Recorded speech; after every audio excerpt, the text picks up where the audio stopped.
Social media వల్ల ఒక cinema ఆడద్దని ఈ సినిమా ద్వారా మీరు ప్రూవ్ చేయండి.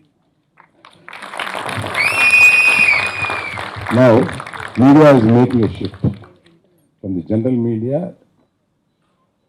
This media is taking a great part now, and particularly youngsters. Please make this film as an example, make it a super hit through social media. And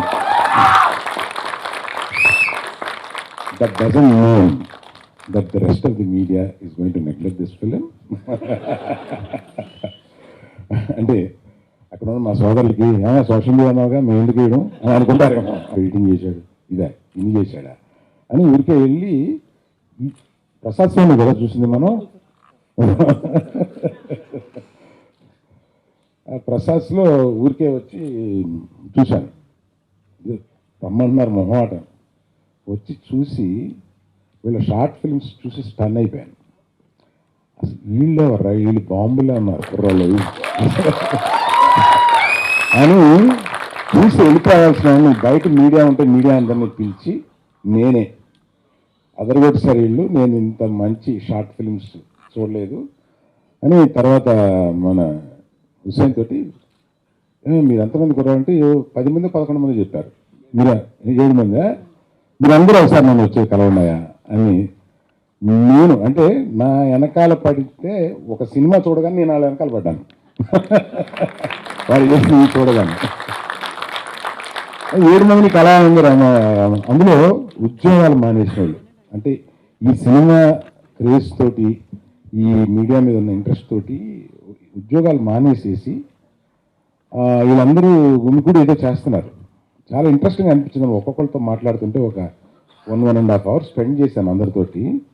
spend చేస్తే అసలు చాలా interesting gang వీళ్ళు, అసలు మామూలుగా లేరనమాట.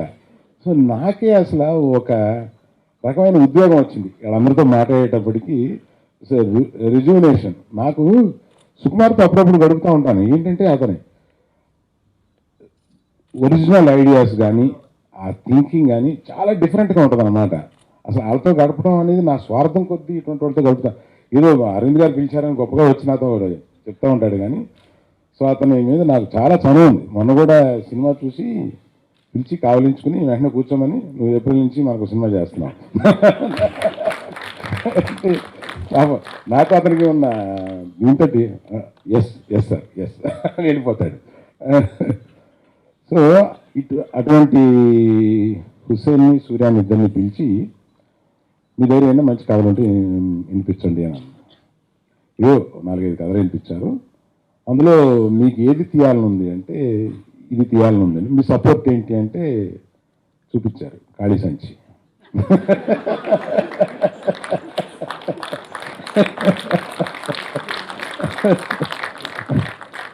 వాళ్ళకి ఉత్సాహం తప్ప పెట్టుబడి లేదు. సరే నా దగ్గర కొంతమంది ఇలాంటి ఉత్సాహవంతుల్ని ఎంకరేజ్ చేద్దాం అనుకునేవాళ్ళు, నా మాట నమ్మి చేసేవాళ్ళు, వాళ్ళు ఎవరో ఉంటే కలిపి కొంత చేసి మళ్ళీ అయిపోతే కొంత నేను సపోర్ట్ ఇచ్చి ఇట్లాగా చాలా పాపం చాలా స్ట్రింగ్ బడ్జెట్తో చేయాలని అలా చేయాలని కొంచెం పెంచుకుంటూ పోయి కొంచెం ఎక్కువ ఖర్చు పెట్టాను. కొంచెం రషెస్ కూడా చూశాను. అందరూ చాలా చాలా బాగా పెర్ఫామ్ చేశారు. ఇటువంటి హుస్సేన్తో ఏం చెప్పానంటే, ఏమంటే మీరు పిలిస్తే గీతాష్లో సినిమా ఇస్తారేమో ఆశతో వస్తాం, మీరేమో ఆశీర్వదించి పంపిస్తున్నారేంటి అని అడిగాడు. అంటే చెప్తానమాట, నువ్వు గీతాష్లో 3rd సినిమా చేద్ది కానీ, అదేంటండి ఫస్ట్ సినిమా నేను చేసుకుని హిట్ కొడితే 2nd సినిమా ఇస్తారు కదా, ఇదేం 3rd సినిమా, ఇదేం లాజిక్ అండి అన్నాడు. నువ్వు ఫస్ట్ సినిమా కొట్టగానే గీతాష్లో నేను ఎంకరేజ్ చేశాను కనుక నేను పావలా ఇస్తానని నీకు అర్థమవుతుంది. నేను హిట్ కొట్టాను కదా, డబ్బులు సంపాదించాలి కదా అనే ఒక తాపత్రయం నీకు ఉంటుంది. 2nd పిక్చర్కి వెళ్ళి మంచి రెమ్యునరేషన్ తీసుకుని బయట చేసుకుని రా, నేను ఇచ్చేది పావలయ్యా కనుక 3 సినిమా చెయ్యాలి సుకుమార్ దగ్గరికి. నాకు కొద్దిగా తెలుసు అన్నాడు. తర్వాత నా పిక్చర్లో పనిచేశాడండి అని చెప్పి తర్వాత సుకుమార్ ఫోన్ చేశాడు. ఇట్లాగా అనేక కష్టాలు పడి ఈ సినిమా తీసిన ఇక్కడ వాళ్ళ పేరెంట్స్ ఉన్నారు కదండి, వాళ్ళ పేరెంట్స్కి ఒకటి చెప్పగలను, ఈ కుర్రాళ్ళలో చాలా ఫైర్ ఉంది, please encourage that fire. Hussain అంటే చాలా కష్టపడి పైకి వస్తున్న మనిషి ఏమవుతాడో, ఇక్కడ ఏమవుతుందో, వీళ్ళందరూ కలిపి నిజంగా పైకి రాగలరో లేదో అని పేరెంట్స్ ఉండే భయం ఏంటో నాకు ఒక పేరెంట్గా తెలుసు. సో ఆ భయాన్ని పక్కన పెట్టి ఎంకరేజ్ చేయండి, వాళ్ళు పైకి వస్తారు.